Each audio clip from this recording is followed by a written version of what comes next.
Hi, hello, welcome to Spell a Day, where we cover a spell every single day from the player PHB of 5e, and 3 homebrew on top of that, adding up to 365, going on for a full year. Today's episode, we're covering Fear.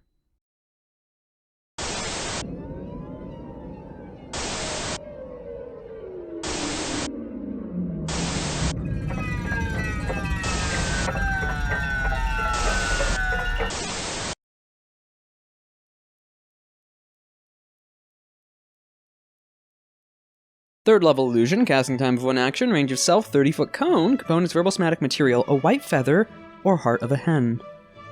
Duration, concentration, up to 1 minute.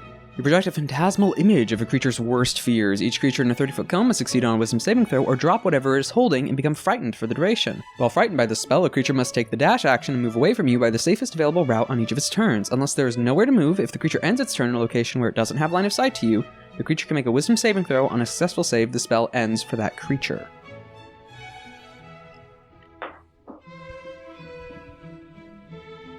Really good. Honestly, really good. Third level is the only thing I have against this spell. Well, and concentration. It's just that the concentration for a minute, I can see still being worth it because the fear effect, or specifically the frightened effect, I should say, which a frightened creature has disadvantage on ability checks and attack rolls while the source of its fear is within line of sight. The creature can't willingly move closer to the source of its fear. I don't know about you, but disadvantage on both of those while you're in line of sight, pretty good. And then also, they can't move closer. That is great territory control.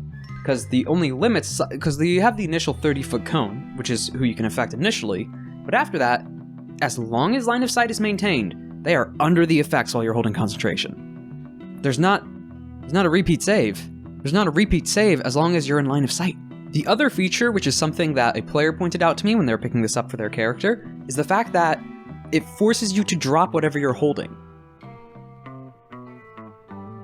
Excuse me? This spell is secretly the Disarm spell? I mean, seriously, how many spells do that?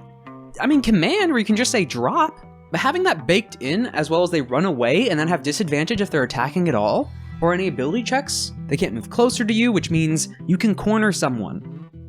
If you're doing this in a dungeon or a single room, and if you angle this, prepare this correctly while looking at the battlefield, and if you trap someone to where they have to move into a corner, they have nowhere to run without getting closer to you, which means they can't run that way.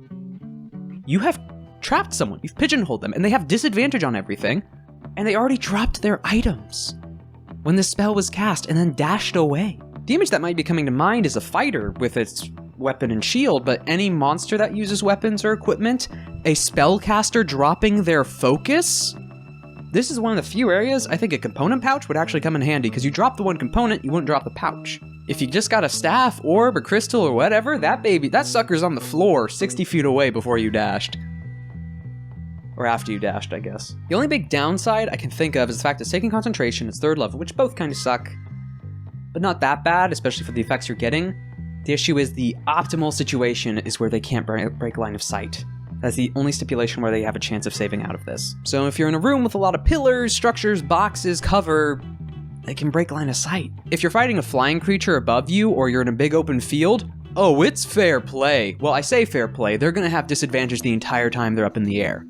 And they can't fly down closer to you anyway. They can only have the option of flying away. Or again, that corner scenario where there's no cover, you've already trapped them. So you've just had them drop their items and given them disadvantage and force them into a corner. 30-foot cube? 30-foot cone, that is?